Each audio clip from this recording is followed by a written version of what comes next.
దాదాపు 100 కోతులు పైన ఉన్నాయి చూడండి. వాటికి మేము డబ్బులని చూడకుండా వాటికి ఒక బస్తా అరటిపళ్ళు తీసుకొస్తున్నాం. ఒక ట్రై అరటిపళ్ళు వచ్చి 350 రూపాయలు. అట్లాంటి 2-3 ట్రైలు తీసుకొచ్చి వాటికి ఆహారం పెట్టి మరీ పంపిస్తాము. అడవికి పోయేటప్పుడు సార్ అది నోరు లేని జీవం అని దానికి నీళ్లు ఫుడ్ అన్నీ పెట్టి నీట్గా చూసుకొని ఆయన కూడా అనంత వాటికి నీళ్లు ఫుడ్డులు ఆహారం ఫుల్గా పెట్టి వాటికి అడవి ప్రాంతంలో తరలిస్తాం మేము. వాటికి ఆహార కొరత ఉండకూడదు. ఇట్లా వాటికి నీళ్లు ఆహారం ఫుడ్ మొత్తం నీట్గా పెట్టి వాటికి అడవి ప్రాంతానికి మేము తరలిస్తాం సార్. వీటికి ఏమాత్రం హానికరం చేయకుండా వీటిని సురక్షితంగా తీసుకెళ్ళి అడవికి వదలటం మాత్రమే మా బాధ్యత. చాలామంది జంతువుల్ని హింసిస్తున్నారు అంటారు, కానీ మేము కోతుల్ని హింసించేవాళ్ళు కాదు సార్. వీటిని పట్టి అడవికి మాత్రమే పంపిస్తాం. వీటి వల్ల ఏ మాత్రం హానికరం బాగా రైతులకి ఇబ్బంది.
చూడండి సార్, ఇట్లా నీట్గా అరటి పండ్లు పెట్టి వాటికి ఫుడ్ ఫుల్గా వేసి వాటి కడుపు నిండా తినేలాగా చేసి వాటిని నీళ్లు మరి పెట్టి ఆహారం పెట్టి వాటికి 3 పూటల ఆహారం పెట్టేసి అప్పుడు మేము సాయంత్రం పూట కోతులు పంపించేది అన్నమాట.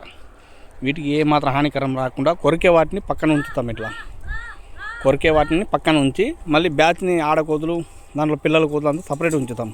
వాటికి ఏ మాత్రం హానికరం చేయకుండా అట్లా నీట్గా పట్టి పంపిస్తాం సార్. వీటికి అయితే మేము ఏమాత్రం హానికరం చేయకుండా నీట్గా పట్టి అడవి ప్రాంతం తరలించేది మాత్రమే. మేము కోతులు వదిలిపెట్టే చోటు కాడ పెద్ద డిపార్ట్మెంట్ కాడ